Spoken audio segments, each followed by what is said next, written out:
ये खूबसूरत तस्वीर जिसमें पीछे आपकी गवर्नमेंट दिखाई दे रही है, उसके पास डायरेक्टिव प्रिंसिपल्स हैं जो दिशा निर्देश कि लिक्कर को, जहरीले पदार्थों को, उनको प्रतिबंध किया जाए। और जो आगे एग्जीक्यूटिव खड़े हैं ऑफिशियल, वो कहते हैं वी कंसिडर दैम, हम डायरेक्टिव प्रिंसिपल्स को मानते हैं, बट एक हाथ अल्कोहल की तरफ है। अल्कोहल की बोतल जो कि हो सकता है जॉनी वॉकर है या देसी माल्टा है, ये आप डिसाइड करें, वो रेवेन्यू से हाथ मिला रही है, मतलब राजस्व। नीचे जनता जनार्दन खड़ी है। एक भाई साहब एग्रेशन में कह रहे हैं प्रोहिबिशन, प्रतिबंध लगाएं। दूसरे आंटी जी चीयर्स कर रहे हैं, बड़ी खुशी की बात है भाई, आंटी जी भी चीयर्स कर रहे हैं और कुछ और लोग हैं चीयर्स। जनता की भी मिक्स फीलिंग है। ऐसे में ज़रा इमेजिन कीजिए, क्या सरकार शराब के ऊपर प्रतिबंध लगा सकती है कंप्लीटली पूरे भारत में? क्या ये राइट भारत सरकार के पास है या आपकी अपनी राज्य सरकार ये कर सकती है? और अगर सरकार ये प्रतिबंध लगा दे तो बाकी जनता जनार्दन जो नहीं पीती है वो भी दिक्कत में आ जाएगी, और अगर प्रतिबंध नहीं लगाती है तो बहुत सारी जनता दिक्कत में है। तो क्या समाधान है, क्या मसला है, ये सारी मज़ेदार जानकारी इस वीडियो में बने रही अंत तक। नमस्कार दोस्तों, मैं हेमंत कुमार आपका स्वागत करता हूं आपके अपने YouTube channel study with Hemant पर। जो दोस्त नए हैं, मैं बताऊं कि रोज़ शाम को 7:15 बजे हमारी न्यू वीडियो आती है, तो जल्दी से चैनल को सब्सक्राइब कर दें, लाइक शेयर कमेंट ज़रूर करें, थोड़ा सा ग्रो करने में हेल्प करें। दोस्तों अब आगे चलते हैं। जो हमारा कल हमने छोड़ा था होमवर्क क्वेश्चन, वहाँ से स्टार्टिंग करेंगे। ये था क्वेश्चन नंबर 15 आपकी स्क्रीन पे। Directive principles of state policy, ये क्या थे? A justiciable, B non justiciable, C fundamental rights, D none of the these. ये यूपी से लेके एमपीपीएस भाई मल्टीपल टाइम क्वेश्चन आया है और बहुत बार मैं बता चुका हूँ, जो कि था बी नॉन जस्टिसेबल, मतलब कोर्ट में आप नहीं जा सकते इनको लागू करवाने के लिए। उसके बाद आगे चलते हैं question number 16 and first one of our this session. According to the constitution of India, भारतीय संविधान के अनुसार, which of the following are the fundamental to the governance of the country, कि सरकार को चलाने के लिए, गवर्नेंस करने के लिए देश में फंडामेंटल मूलभूत चीज़ें क्या हैं? A fundamental rights, B fundamental duties, आपके मौलिक अधिकार या कर्तव्य, या C DPSP directive principles of state policy, या D fundamental rights and fundamental duties. C is the answer. IAS pre 2013 का क्वेश्चन था। इसकी एक्सप्लेनेशन से पहले मैं दोस्तों को बता दूं कि आप प्लीज़ पार्ट 1 और 2 इस चैप्टर का ज़रूर देखें और फंडामेंटल राइट्स की वीडियोस देखें। बहुत ज़बरदस्त ढंग से मैंने ऐसे मज़ेदार कार्टून्स के साथ सब एक्सप्लेन किया है।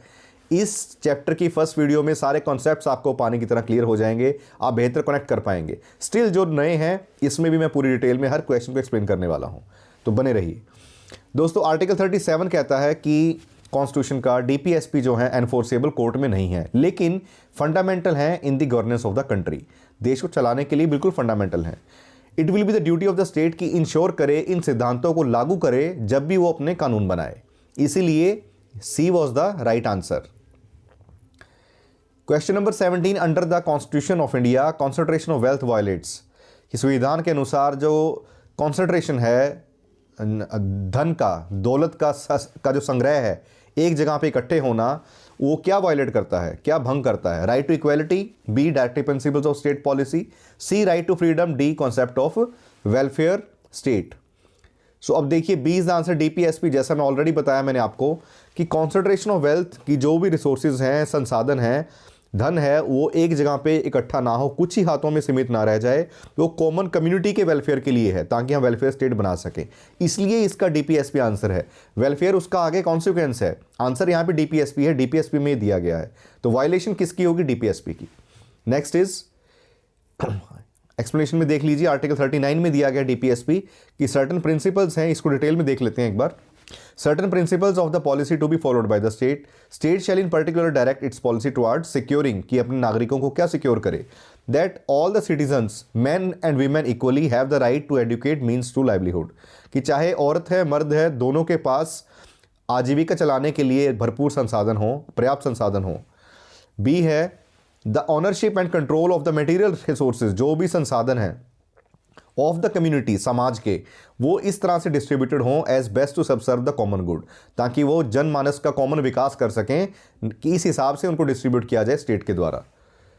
सी है that operation of the economic system does not result in the concentration of wealth and means of production to the common detriment, कि जो ऑपरेशन है इकोनॉमिक सिस्टम का वो इस तरह से ना हो कि कॉन्सेंट्रेशन ऑफ वेल्थ हो जाए एक जगह पे, और मीन्स ऑफ प्रोडक्शन जो भी जिस तरीके से जिन संसाधनों से ये दौलत विकसित हो रही है, धन मिल रहा है, वो आम लोगों से दूर हो जाए, ऐसा ना हो, ऐसा इकोसिस्टम हमारा ना बनाया जाए, इकोनॉमिक सिस्टम आर्थिक हमारा जो ढांचा है वो ऐसा ना बने। डी है there is equal pay for equal work for both man and women, औरत और मर्द दोनों के लिए बराबर काम बराबर सैलरी हो। ये ना हो कि एक कोई भी एग्ज़ाम निकाल के एक अधिकारी बने आप और महिला को कम सैलरी पुरुष को ज़्यादा सैलरी, या जैसा कि मैंने फंडामेंटल राइट्स की पार्ट 17 वीडियो में बताया था, Randhir Singh versus union of India का केस था, उसको ज़रूर देखें, मज़ा आएगा, कि उसमें अगर दो डिपार्टमेंट्स में एक ही पोस्ट पे अलग अलग लोग काम कर रहे हैं तो दोनों की सैलरी में डिफरेंस ना हो। Next is E that health and strength of the workers man and women and tender age of the children are not abused, कि जो हेल्थ है स्ट्रेंथ है वर्कर्स की, लेडीज़ की, जेंट्स की और बच्चों की जो एज, ये सब अब्यूज़ ना हो, इसका शोषण ना किया जाए। And that citizens are not forced by economic necessity, कि नागरिकों को ऐसे मजबूर ना किया जाए कि उनकी इकोनॉमिक नेसेसिटी है, पैसे की ज़रूरत है, कि संसाधन चाहिए हैं, कि वो ऐसे कामकाज में उनको झोंका जाए which are unsuited to their age and strength, जो उनकी उम्र और उनकी ताकत के हिसाब से मतलब वाजिब नहीं है, तो ऐसी उनको ज़बरदस्ती ऐसा काम के लिए फोर्स ना किया जाए। जैसे कि अगर मान लीजिए अगर आपके देश में ये कानून ना हो कि बच्चों को 14 साल से नीचे कोई भी हानिकारक काम नहीं करवाया जाएगा, अब सडनली मान लीजिए कोई बुज़ुर्ग हैं, उनके लिए बुढ़ापा पेंशन नहीं है, तो कोई रिटायरमेंट एज नहीं है, कोई बच्चों की पढ़ने की उम्र नहीं है, जिसको देखो डंडे की तान पे उनसे काम करवाया जा रहा है, और वो बेचारे इसलिए कर रहे हैं कि उनको पैसा चाहिए घर चलाने के लिए। तो ऐसा वेलफेयर स्टेट में हमारी डीपीएसपी कहती है कि ना हो। उसके बाद देखिए that children are given opportunities and facilities to develop in a healthy manner, कि बच्चे एक हेल्दी मैनर में विकसित हों, and in the conditions of freedom and dignity, कि ऐसे कंडीशंस के साथ कि आज़ादी हो, उनका आत्मसम्मान हो, and that childhood and youth are protected against exploitation, कि उनका बचपन और उनका जो लड़कपन है, जवानी है, वो प्रोटेक्टेड हो एक्सप्लॉयटेशन से, and against moral and material abandonment, जो मॉरल नैतिक तौर पे या जो भी उनसे वंचित ना रहें उन सारी वैल्यूज़ से। So I hope I am very much clear, ये बहुत डिटेल में अच्छे से क्लियर हुआ होगा आर्टिकल 39। क्वेश्चन नंबर 18 पे चलते हैं। Equal pay for equal work has been ensured in the Indian constitution as one of the, इस क्वेश्चन के बाद मैं आपको मज़ेदार इंफॉर्मेशन शेयर करूंगा क्या थी वो। Equal pay for equal work किस में इंश्योर किया गया है? डीपीएसपी में। लेट्स नॉट वेस्ट टाइम, आगे चलते हैं। यस, ये हम ऑलरेडी कर चुके हैं। इसमें से एक इंपॉर्टेंट इंफॉर्मेशन आपको देना चाहता हूं मैं, बहुत मज़ेदार इंफॉर्मेशन। देखिए कन्फ्यूज़न है, जो बच्चे पहले से कनेक्टेड हैं पुरानी वीडियोस में, उन्होंने पढ़ा equal pay for equal work, जो मैंने Randhir Singh versus union of India में केस बताया, तो आप कंफ्यूज होंगे कि क्या ये फंडामेंटल राइट है equal pay for equal work? अगर फंडामेंटल राइट है फिर ये डीपीएसपी में क्यों है? देखिए जब सिर्फ 39D की बात हो रही है सिंगल आर्टिकल की, तब हम डीपीएसपी की बात कर रहे हैं। अगर हम बात करेंगे, it says that there should be equal pay for equal work and both for both man and women, it is noteworthy. अब इस लाइन को ध्यान से देखें, article 14, 16 and 39T together with the preamble. अब जब ये चार चीज़ें इकट्ठी हो जाए, सोशलिस्ट वर्ड है बेसिकली प्रीएम्बल में, मैंने उस चैप्टर में भी ये डिटेल में एक्सप्लेन किया है कि 14, 16, 39D एंड प्रीएम्बल का सोशलिस्ट वर्ड, जब इन चारों को इकट्ठे आप रीड करेंगे तब इससे जो कंक्लूजन निकालेंगे वो आपका फंडामेंटल राइट है। अकेला 39D वो डीपीएसपी है। आई होप मज़ा आया होगा इस इन्फॉर्मेशन के साथ और क्लैरिटी हुई होगी कॉन्सेप्ट की। इसीलिए गवर्नमेंट ने फिर बाद में इंडियन कॉन्स्टिट्यूशन पार्लियामेंट पास इक्वल रीम्यूनरेशन एक्ट 1976, यह अधिनियम बनाया 1976 का, कि बराबर मेहनताना मिले। अब चलते हैं हमारी उस इन्फॉर्मेशन पे कि भाई लिखकर इससे बढ़िया आपका कॉन्सेप्ट बनेगा रियल लाइफ में भी, और क्या मजबूरियां हैं गवर्नमेंट की, क्यों नहीं ऐसा हो पाता है। Let's start. Alcohol as a subject, पहले इसकी बात करते हैं हम। Alcohol, the constitution places the production, manufacture, possession, उसका उत्पादन, मैन्युफैक्चरिंग करनी, पोजेशन करना, transportation, purchase and sale of the intoxicating liquors, जहरीले जो भी लिक्कर्स हैं अंडर द स्टेट लिस्ट, ये सारे नशीले पदार्थ हैं स्टेट लिस्ट में आते हैं। स्टेट लिस्ट की entry 8 and list 2 of schedule 7, जो स्टेट की जो सूची है राज्य सूची, उसमें एंट्री 8 में आते हैं 7 शेड्यूल की। तो अब देखिए ये ग्रांट करती है state governments is the sole authority to make laws and levy taxes on the alcohol, preventing the central government from imposing blanket national ban. Blanket मतलब एक कंबल की तरह पूरा जैसे उड़ा दिया जाए, तो ब्लैंकेट कंप्लीट बैन नहीं कर सकते पूरे देश के ऊपर, क्योंकि स्टेट गवर्नमेंट का अधिकार है वो डिसाइड करना, वही टैक्सेस लगाते हैं। अब उससे क्या होता है आगे, तो मेजर सोर्सेज हैं स्टेट रेवेन्यू के। अल्कोहल जो सेल है सिग्निफिकेंट सोर्स है स्टेट गवर्नमेंट का, जिससे कि 10 से लेके 25%, इमेजिन कीजिए 10 से लेके 25%, मान लीजिए मोटा मोटा अंदाजा दे रहा हूं, पंजाब का रेवेन्यू 1.5 लाख करोड़ की जीडीपी है। उस जीडीपी का 10 से 25% कॉन्ट्रीब्यूशन सिर्फ लिक्कर से है। पंजाब का ज़्यादा है कंपैरेटिवली, मतलब 10 नहीं होगा 25 की तरफ होगा, क्योंकि स्टेट की एक ट्रेंड है भाई, हर एक स्टेट के अंदर अगर हरियाणा राजस्थान में हुक्का उसको एंजॉय किया जाता है, तो पंजाब में लिक्कर को एंजॉय किया जाता है, उसको एक मतलब बुरा नहीं माना जाता उतना सोशली। तो अगर आप ऐसा है तो आप सोचें कि लोग टोटली गवर्नमेंट के ऑपोजिट हो जाएंगे अगर वो टोटली बैन कर दें। अगर लोग ना भी बैन मतलब ऑपोजिट हों, क्योंकि जेंट्स तो खुश होंगे कि लिक्कर है, लेकिन लेडीज़ दुखी हैं। अगर बैन कर दे तो लेडीज़ की वोट्स तो उनको मिल जाएंगी कि भाई अच्छा काम किया, लेकिन रेवेन्यू का क्या करेंगे?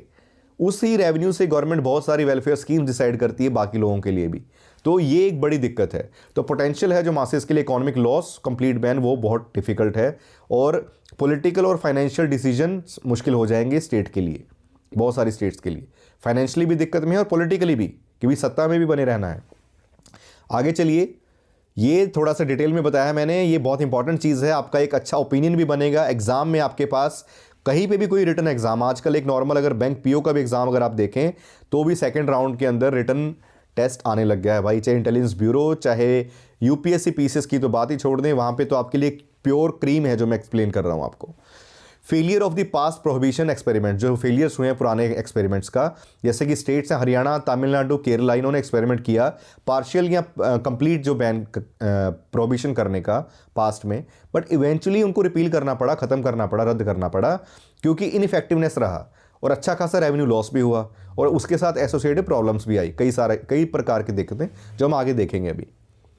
Rise of the black market and illicit liquor, black market भाई बढ़ने लग पड़ती है बहुत तेज़ी से, और इलिसिट लिक्कर मतलब गैर कानूनी शराब, अवैध शराब, उससे क्या है, ऐसा बैन जब भी क्रिएट होता है तो एक अंडरग्राउंड इकोनॉमी चलने लग पड़ती है। मतलब अभी तो वाइट पैसा चल रहा था भाई ऊपर, प्रॉपर लाइसेंस मिलके जो भी वाइन शॉप्स हैं लोगों ने ली हैं, लिक्कर मतलब जिसको ठेका कह देते हैं आप, तो वो लोगों ने लिया है और उस पर आप पैसे दे के प्रॉपर पैसा मतलब जा रहा है और उसका एक्साइज ड्यूटी और जो भी टैक्स है वो भरा जा रहा है गवर्नमेंट को। जब ब्लैक में चलने लग पड़ती है, काला बाजारी जिसको बोलते हैं, तो उसको कहते हैं बूट लैगिंग। बूट लैगिंग क्या चीज़ है, जब भी कोई पर्सन इलीगल ढंग से किसी भी माल को बेचे बिना लाइसेंस के। शराब ऐसी चीज़ नहीं है कि किराना स्टोर पे आपने मन किया कि 2 प्रकार के कुरकुरे हैं जो मार्केट में चल रहे हैं, बिंगो और व्हाटएवर, एक और तीसरा और आ गया तो आपने रखवा लिया दुकान पे कि चलो इसको भी ट्राई करते हैं। शराब की सोचा कि 4 बोतलें और रख दें, ऐसा नहीं कर पाएंगे, प्रॉपर लाइसेंस चाहिए, तो इसलिए वो मिलेगा नहीं, ब्लैक मार्केटिंग होगी, बूट लैगिंग, तो एक पैरेलल ब्लैक इकोनॉमी चलनी स्टार्ट हो जाएगी कंटेनिंग। और देखिए उसके बाद क्या है कि ऑफन फिर ऐसी जो इलीगल शराब है मार्केट्स के अंदर वो बहुत पुअर क्वालिटी की होती है, उसमें होता है मिथेनॉल, मिथाइल अल्कोहल जो इसका केमिकल नेम है। नॉर्मली जो शराब का कंजम्पशन आप करते हैं नहीं करते हैं, मार्केट में जो भी लोग करते हैं भाई, वो इथेनॉल होती है, इथाइल अल्कोहल, वो जैसे फर्मेंटेशन करके मतलब खमीर उठाना, अलग अलग चीज़ें उससे बनाई जाती है, जैसे ग्रेप्स हैं या व्हाटएवर, गन्ने का मोलासिस है, इन सब से अलग अलग प्रकार की शराब बनती हैं। तो वो फिर भी उतनी हानिकारक नहीं है सेहत के लिए, एज ए मेडिसिन भी यूज़ की जाती हैं, और मेरे ख्याल से लेने वाले तो यही कहते हैं कि भाई एज ए मेडिसिन थोड़ी सी ले रहा हूँ, वैसे मैं पीता नहीं हूँ। उसके बाद देखिए, उसके बाद मिथेनॉल हो गई, has resulted in the numerous fatalities, huge tragedy. Huge tragedy मतलब ऐसी खराब शराब से मास लेवल पे लोगों की मौत होनी, ऐसे कई केसेस हुए हैं, इसको कहते हैं हुज ट्रेजेडी। अब देखिए कितनी नई चीज़ें जानने को मिली आपको कि मिथेनॉल हानिकारक है, शराब में क्या है, इथेनॉल है, इथाइल अल्कोहल है, और हुज ट्रेजेडी क्या है कि जब मास लेवल पे शराब के कारण लोग बुरी तरह से उनकी मौत हुई। Next is last cheese quickly देखें, एनफोर्समेंट चैलेंजेस जो हैं, जुडिशियल बर्डन, जो भी एनफोर्समेंट के चैलेंजेस हैं, जुडिशियल बर्डन। अब देखिए लोग जो ऑफिशियल्स भी हैं वो भी करप्शन की तरफ चलने लग पड़ते हैं, क्यों, उनके पास पावर है बैन करवाने की, बैन हो रखा है, आप कैसे बेच रहे हैं, तो ब्राइब्स चलने लग पड़ती हैं कि भाई साहब हमें बेचने दो चुपचाप इतने, और फिर जिसको मन किया देखा कि आप बेच रहे हो, आप भी बेच रहे हो, लेकिन टोटली बैन है, इस पे भी केस, उस पे भी केस, कोर्ट में लाखों केस पहुंच गए बिहार में जब बैन हुई। तो उससे जुडिशरी पे अलग से बर्डन अलग से आ गया कि वैसे ही देश की आबादी इतनी है, नॉर्मल जो जनता के डिसेंट केस है वो नहीं सुलझ रहे, अब शराब के मसले और आ गए हैं। ठीक है, individual liberty arguments, individual liberty के आर्ग्यूमेंट्स अलग हैं कि भाई आर्टिकल 21 कहता है कि राइट टू लाइफ, आज़ादी 18 साल से ऊपर आपको आज़ादी होनी चाहिए, राइट टू चॉइस कि हमारी आज़ादी है, राइट टू प्राइवेसी कि हम क्या पी रहे हैं क्या खा रहे हैं, हमें आज़ादी दीजिए। आज का यूथ तो भाई टिपिकल इसी को लेके बवाल में रहता है, मैं चाहे ये करूं, मैं चाहे वो करूं, मेरी मर्जी, वो वाला काम है भाई। तो अब उसके बाद अल्टीमेटली स्टेट गवर्नमेंट्स बैलेंस करती है कॉन्स्टिट्यूशनल जो डायरेक्टिव्स दिए गए हैं प्रिंसिपल्स कि इसको बैन किया जाए, उसको लेके और प्रैक्टिकल जो अप्रोच है उसको साथ लेके, तो बहुत सारी स्टेट्स जो हैं रेगुलेशन और टैक्सेशन की तरफ चलती हैं कि टैक्स अच्छा खासा लगाया जाए, महंगी होगी तो लोग कंपेरेटिवली थोड़े से डिस्करेज होंगे लेने के लिए, सस्ती होगी तो भाई अंधेरी की तरह बिकेगी, एकदम अंधेरी आ जाएगी। और दूसरी, जैसे सुप्रीम कोर्ट ने बोला कि हाईवे से 500 मीटर, आधा किलोमीटर दूर शराब की कोई भी शॉप होनी चाहिए, क्योंकि जितनी ईजी एक्सेसिबिलिटी होगी, गाड़ी रोकी, मिरर डाउन किया, बोतल ले ली। आप आधा किलोमीटर अंदर जाओगे तो बंदा सोचेगा चलो नेक्स्ट टाइम आगे देखेंगे, तो थोड़ा सा हर्डल्स हो मतलब है। Currently only a few states and union territories having the total prohibition, तो कुछ स्टेट्स ने टोटल प्रोहिबिशन किया जो at present Bihar, Gujarat, Mizoram, Nagaland and Lakshadweep. Screenshot ले लें, ध्यान से रिकॉल कर लें। अब बताइए कैसी लगी मज़ेदार इन्फॉर्मेशन, क्या शराब के बारे में ओपिनियन सही बना आपका? ना ही ये इतनी बुरी है ना ही ये अच्छी है, ये पीने वाले और बेचने वाले और स्टेट की सबकी मिलीजुली नीयत पे डिपेंड करती है। आप अपना ओपिनियन कमेंट में ज़रूर दें, मैं उसका सम्मान करूँगा। अब चलते हैं वापस हमारे क्वेश्चन पे। Question number 19, which of the following is not a fundamental right, कौन सा इनमें से फंडामेंटल राइट नहीं है? राइट अगेंस्ट एक्सप्लॉयटेशन जो हमने बात की 23 and 24 number article, equal pay for equal work, equal pay for equal work, बराबर काम के लिए बराबर पैसा, ये तो डीपीएसपी है भाई, अभी हमने बात की थी 39D। Equality before law article number 14, 14 number, कानून के आगे सब बराबर। Right to freedom of the religion, मुझे याद हो गए हैं भाई, आपको याद है कि नहीं कमेंट्स में बताएं मुझे। 25 से लेकर 28 रिलीजन की आज़ादी है आपको, कुछ गलत बोला तो ज़रूर बताएं भाई। आंसर दिख गया ना, B, that is equal pay for equal work, 39D। Now question number 20, which one of the following is included in the directive principles of state policy, क्या इंक्लूडेड है इसमें डीपीएसपी में? A, protection in the respect of the conviction for the offences, कि जब आपके ऊपर कोई दोष लगे, आरोप लगे, आप अपने आप को बचा सकें। B, protection of life and personal liberty, आपकी लाइफ की आज़ादी और पर्सनल लिबर्टी, पर्सनल आज़ादी, आपको जिंदगी आपकी सेफ है। C, protection of interest of minorities, minorities का इंटरेस्ट, अल्पसंख्यकों के हितों की रक्षा। D, equal pay for equal work for both man and women, ये अब याद हो गया होगा, D repeated question, 39D article था, D option is the answer. 21 question number, Panchayati Raj system in India is laid down under, Panchayati Raj system किसमें दिया गया है? A, fundamental rights, B, fundamental duties, C, DPSP, D, election commission act. Bihar PCS 2001 का question था and answer ही C, DPSP में दिया गया है। पंचायती राज, लोकल गवर्नमेंट्स बने, वो अपना सारा काम काज खुद चलाएं, local bodies. Panchayati Raj system in India lead down under the directive principle of state policy, भाग 4 के अंदर, और आर्टिकल नंबर 40, इंपॉर्टेंट नंबर 40। और आप ऐसे याद करेंगे 40 गांव तक हमारी सरदारी है भाई, लोग हमें जानते हैं 40 गांव, तो 40 से मतलब पंचायतें।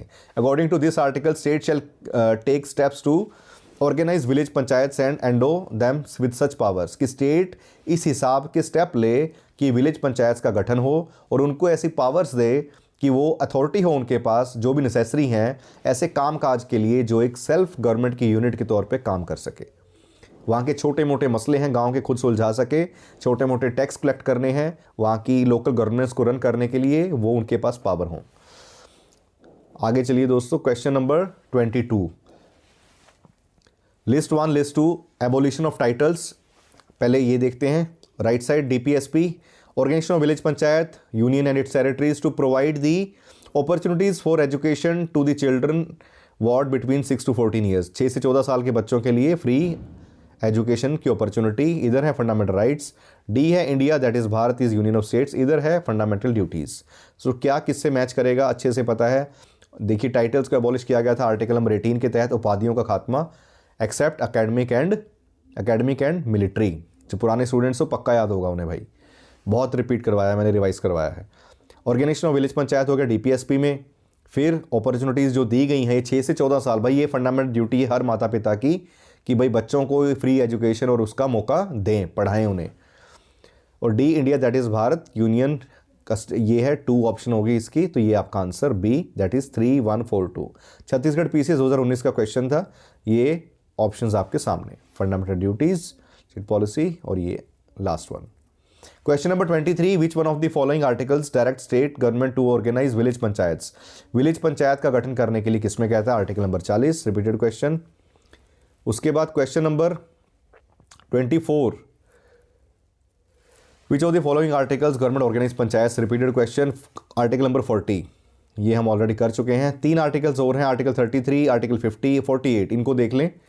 आर्टिकल 33 कहता है कि कॉन्स्टिट्यूशनल रेमेडीज़ हैं फंडामेंटल राइट्स की, कि पावर है जो पार्लियामेंट की इन राइट्स को मॉडिफाई करने की by this part and their application of force, कि उनको उन एप्लीकेशंस को भी और इसको मॉडिफाई करने की एक बिना बेसिक स्ट्रक्चर को हिलाए पार्लियामेंट मॉडिफाई कर सकती है आर्टिकल 33 के तहत। Article 48 to prohibit the slaughter of cows, calf की जो भी दूध देने वाले पशु हैं, गायें स्पेशली और काव्स की हमारी कल्चर है भाई, और इनको आप इनकी नस्ल को बचाएंगे, इनकी ब्रीड्स को इंप्रूव करेंगे और इनकी हत्या होने से रोकेंगे। Article 50 separation of the judiciary from the executive, कि जुडिशरी जो हमारी न्यायपालिका एग्जीक्यूटिव से, मतलब पार्लियामेंट हो गई या स्टेट लेजिस्लेचर हो गया, उससे अलग हो, भिन्न हो, ताकि उसके ऊपर जुडिशरी चेक रख सके उनके कामकाज के ऊपर। Question number 25 and this is your homework question, under the constitution panchayat को ऑर्गेनाइज करना क्या है, फंडामेंटल राइट है या फंडामेंटल ड्यूटी या DPSP, the none of the above. Uttarakhand PCS 2010 का क्वेश्चन था। सो दोस्तों कैसी लगी इन्फॉर्मेशन और वीडियो, सच में अच्छी लगी तो दोस्तों प्लीज़ थोड़ा सा सपोर्ट करें यार, दोस्तों से बांटें, चैनल को थोड़ा ग्रो करें भाई। 2 महीने हो गए हैं दिल से दिन रात मेहनत करके डिटेल से आपके लिए कंटेंट लेके आ रहा हूँ। Thank you so much.